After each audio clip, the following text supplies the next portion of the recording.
Vláda rozhodla a jednohlasne schválila medzinárodnú dohodu, na základe ktorej rozhodla o darovaní, o poskytnutí MiGov 29 a časti systému protivzdušnej obrany KUB na Ukrajinu.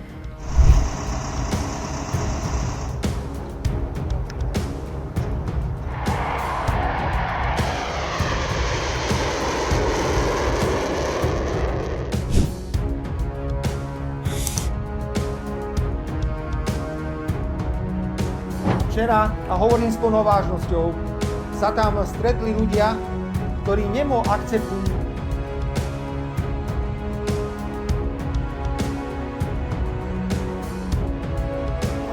je mi ľúto ľudí, ktorí nedokážu podať ruky svojim partnerom, napriek tomu, že...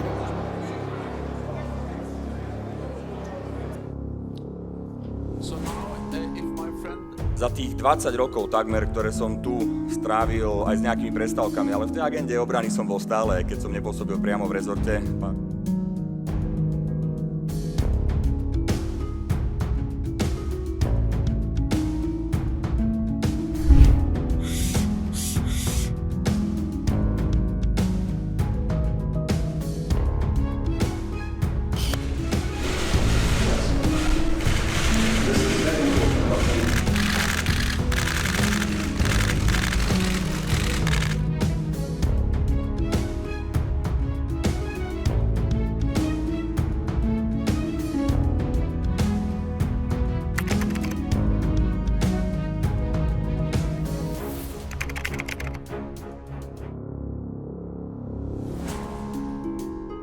Stále obrovská miera neistoty.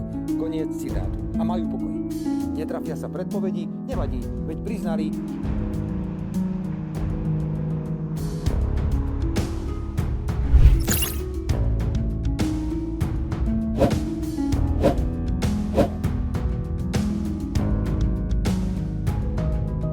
Stanovisko slovenskej vlády, stanovisko vlády.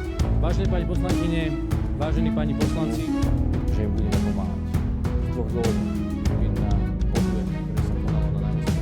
Sláva Ukrajine! A energetická kríza. Zdražovanie a strach o našu budúcnosť. Chaos rozduchávali ľudia ako Fico, ktorí sa boja strach.